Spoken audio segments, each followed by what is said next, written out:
So, kahit ano naman yung gamitin ninyo, it will yield to almost the same answer. Pwede ko kahit annual, present worth, or future worth, no? It will yield on the same answer. Okay? Then, for number 3, ayan. Number 3. So, the DPWH is considering the construction of a new highway through a scenic rural area. The road is expected to cost 50,000 or 50 million with annual upkeep estimated at 400,000. The improved accessibility is expected to result in additional income from tourists of 7 million per year. The road is expected to have a useful life of 25 years. If the rate of interest is 15%, should the road be constructed? Okay. Sige, gamitin naman natin future worth ngayon. Apply na natin lahat. Again, if you want to use present worth, annual worth, walang problema. It will yield to the same answer. Okay. So, yung 50 million is our cost. 50 million.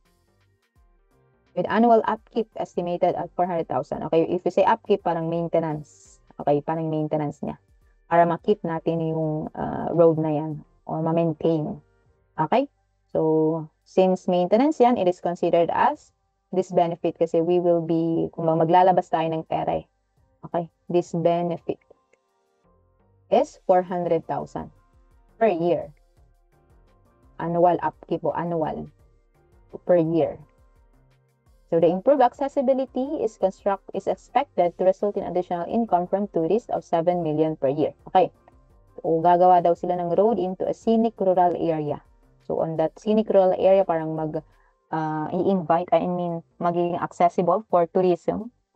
Okay, mag-a-attract ng tourism. So, may papasok daw na estimated tourist income or income from tourists of 7 million per year. So, it will considered as the benefit. Okay, 7 million per year. The road is expected to have a useful life of 25 years. If the rate of interest is 15%, should the road be constructed? Okay? So, future worth naman tayo. Ang gagawin lang natin dyan, guys, is to convert yung 50 million. This one is this benefit na 7 million per year. Tapos, meron tayong benefit na, baliktad. This benefit is 400,000 per year. Tapos, ito is 7 million per year. So, ang gagawin natin dyan, since future worth, yung gagamitin natin, i-convert natin yung 400,000 into the future. And also, the 7 million, i-convert natin into future. And of course, the 50 million convert into future. Okay? So with the use of, this one is sinking fund, yung dalawang to. This one is the compound interest. Okay? Sige, diretso na natin. B, all over C is equal to benefit minus this benefit divided by the total cost. Okay, so benefit, ano ba yung benefit? That is the 7 million per year, di ba? Annuity, i-convert natin sa future. Future, with the use of sinking fund. So, magiging annuity, 7 million multiplied by 1 plus I, 0.15 raised to 25, minus 1 all over I, or 0.15. Okay na tayo. Na-convert na natin yung 7 million into the future. Minus this investment. This benefit, this benefit. So, we have here 400,000 convert into future. So, same process. Sinking fund. 1 plus 0.15 raised to 25 minus 1 all over 0.15. Okay? And then yung cost, convert natin into future yung 50 million with the use of compound interest. So, 50 million. 1 plus 0.15. Papunta siya sa future, kaya positive 25. Okay?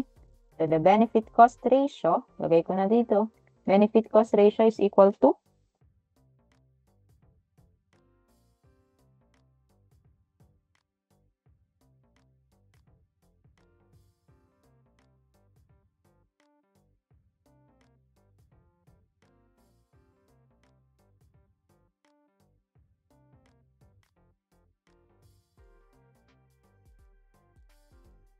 So it is equal to 0.8532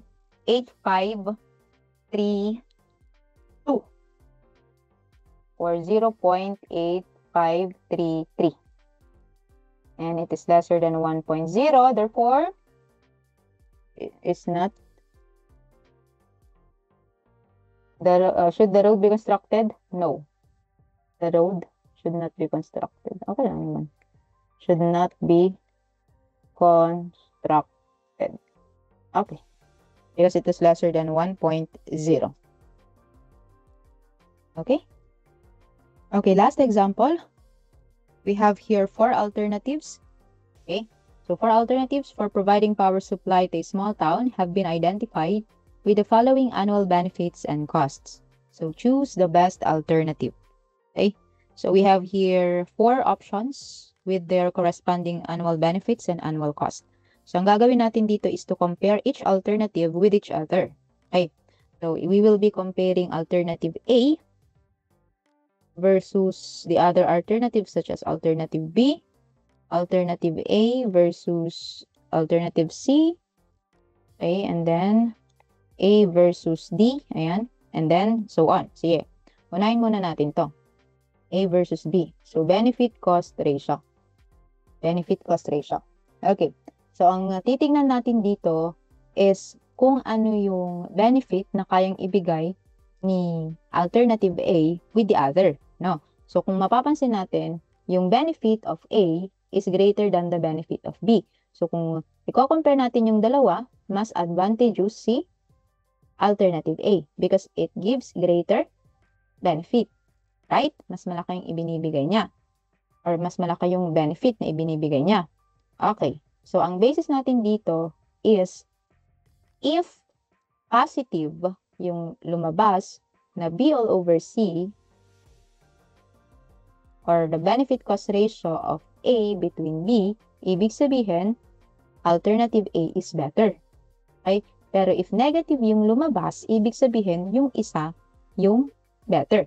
Okay? Sige, unahin natin to. Si alternative A, ang assumption natin dito, better si alternative A kasi mas malaki yung annual benefit. So, let's say, 1,528,000 minus 1,398,000 all over the cost, which is 780,000 minus 664,000.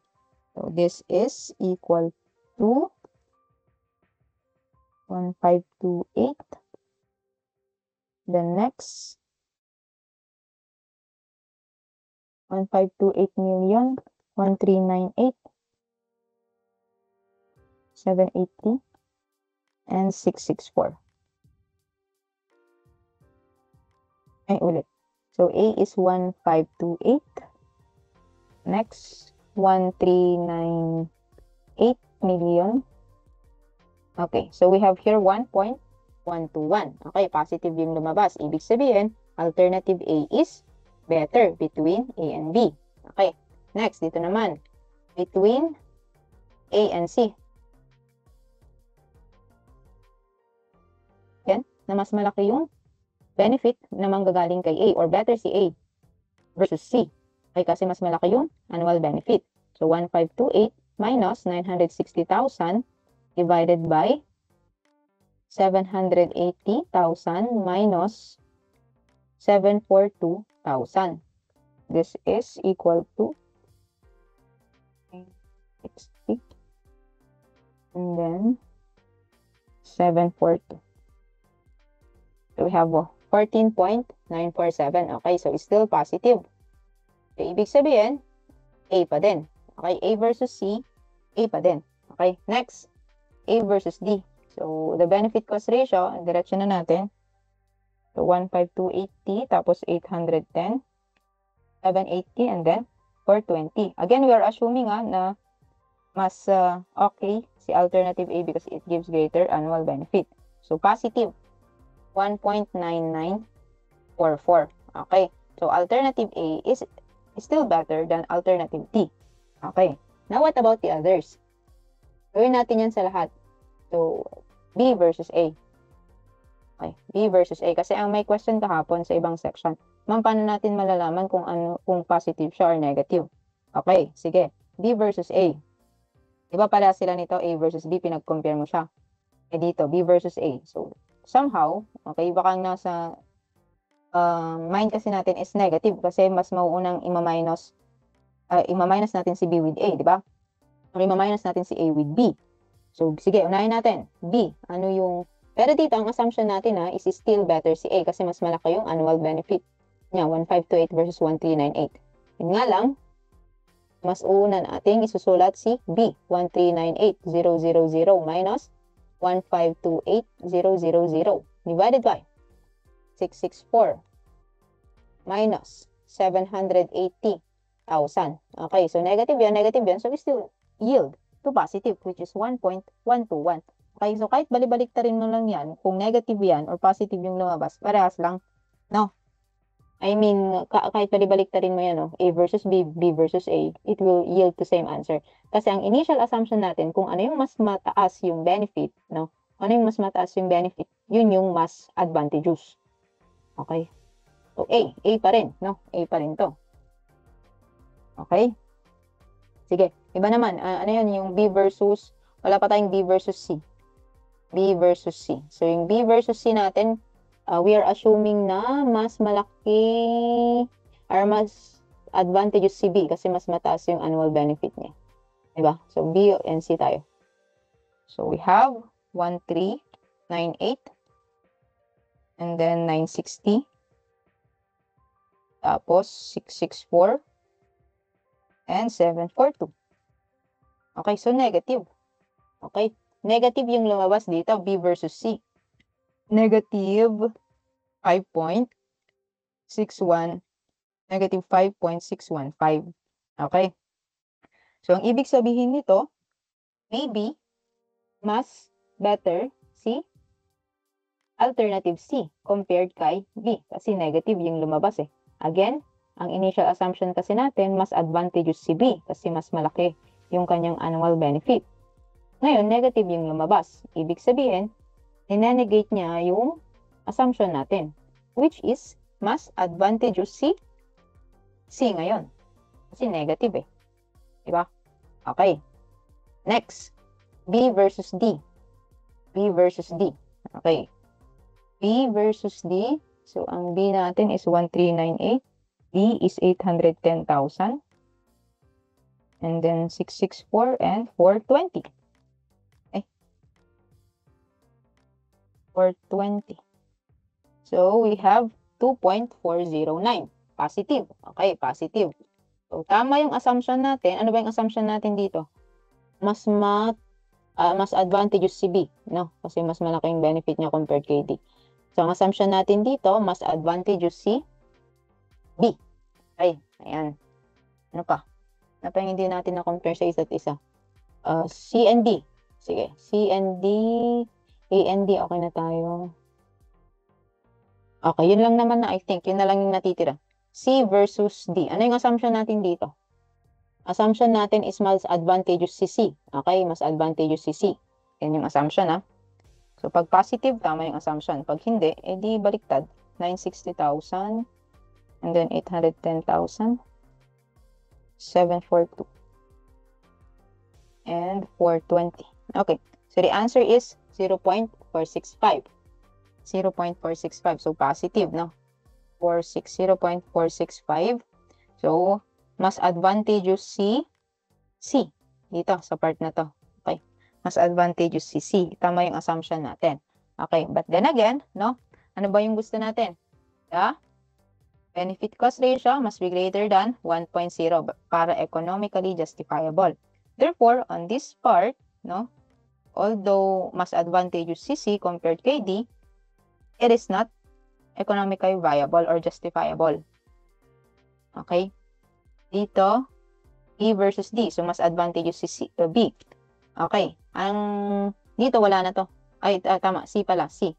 So, A yung lumabas lahat dyan. So, ang kailangan natin is to compare A versus C. Kumbaga, knockout round yung ginagawa natin. Knockout round. Pero meron na tayong A versus C, di ba? Yan, oh. Oh. A versus C. Meron na tayo. Meron na ding A versus B. A versus B. Ayan. A versus B is still A yung nag-prevail. Ayan. A pa rin. So, dito kanina, A yung nag-prevail. A yung nag-prevail dito based on this one. Therefore, we can assume or we can now conclude that we will choose alternative A. Okay? Choose alternative A. Okay.